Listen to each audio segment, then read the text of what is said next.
What is going on, everybody? Welcome to Sports Talk with Bros, and we are going to dissect these two NHL games that are on the menu today, Friday, May 4th.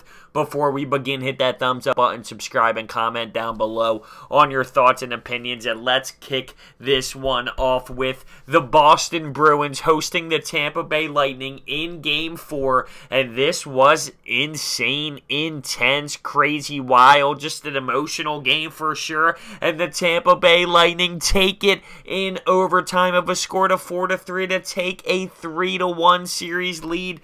And there was some great plays in this game, some interesting plays in this game. Let's dissect this one. 4 minutes and 36 seconds in.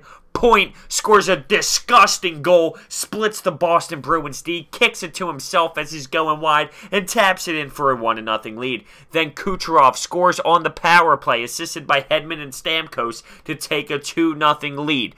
But about 15 minutes into the first period, on the power play, Pastrnak does respond 2-1. The Bruins cut the lead in half.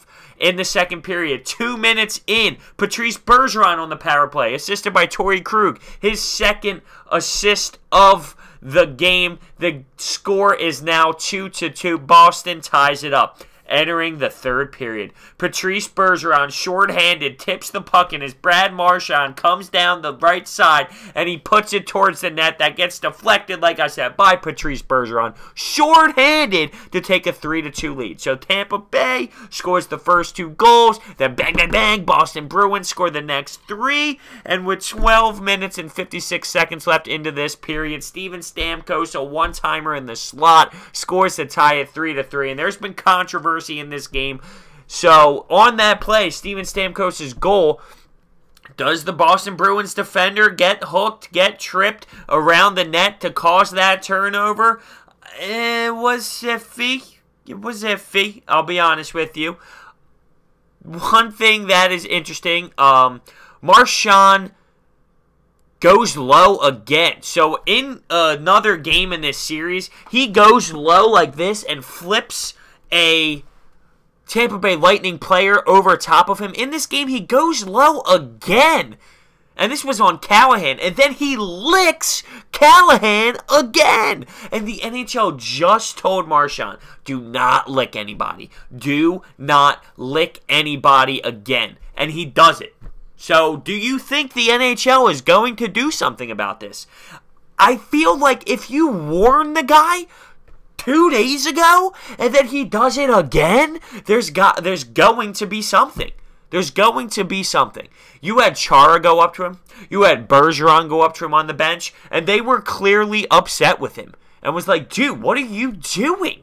What are you doing? So it'll be interesting to see how that plays out. Torrey Krug also fell into the boards. Oh, it was so gross. His left ankle clearly snaps, and it looked broken. It looked broken. He finishes the play, which is unbelievable. He makes a fantastic breakout pass and then can't even find his way to the bench. It's crazy, but apparently he was on crutches and on a boot ending at the end of the game. So anyway, in the overtime period, 3 minutes and 18 seconds into it, Dan Girardi scores with a one-handed backhand tip in front of the net as he's the defenseman standing in the net front, which is crazy. But they win 4-3. But it's crazy because the Boston Bruins were literally tearing up overtime. They were all over Tampa Bay for the first 2.5 minutes, and just one little breakdown, and there it is. And there it is. So Tampa Bay now leads 3-1 as they win in overtime in Boston. Just a crazy, crazy game. And let's move on to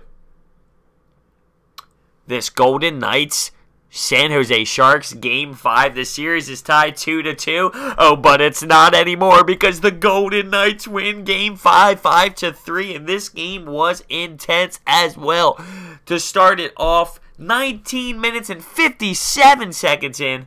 So 3 seconds left in the first period. James Neal scores 1-0 Vegas. Moving on to the second period, Alex Tuch on the power play scores, and that's a 2-0 lead for Vegas. Howla scores, 3-0 lead for Vegas going into the third period. Alex Tuch with an amazing goal going to the net, smacks it out of midair, 4-0 Vegas.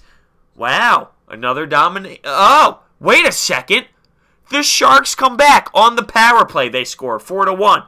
Then Hurdle scores.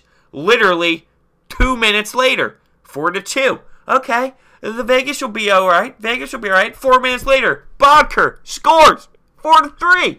Oh, no. Oh, no. The Sharks would not give up. They battled back. 4-3, 1-goal game. There's still 5 minutes and 15 seconds left in this game.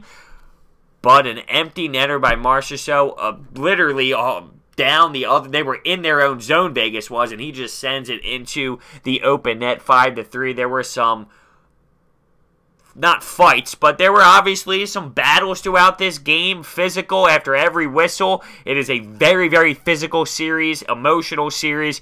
The Sharks did not give up, and I understand that in the playoffs, at the end of the day, the Golden Knights now take a 3-2 lead, but I think that's a momentum thing going into the next game. You lose 4-0 essentially and get whooped in Game 5, or you battle back and show, listen, we are not done yet, and we're going back to San Jose. So if you're the Sharks, I know it sucks, I know it stings, but you got to build off this to go back to San Jose and try to find a positive out of this. And the positive was we did not give up. We scored literally 3 goals in the third period within 6 minutes. And we were down 4-0 at this time. So you got to build off that. You have to. You have to. So 3-2 Vegas. So awesome. These NHL playoffs have been amazing. Hit that thumbs up button, subscribe, and comment down below what your thoughts and opinions on these two games. They were both entertaining as hell, both physical, interesting to say the least, especially in that Boston Bruins thing. What do you think about Brad Marchand, about the hit when he goes low and tries to be a little cheap? And that lick. I mean, that lick is very interesting. Thank you so much for watching. I'll see you next time.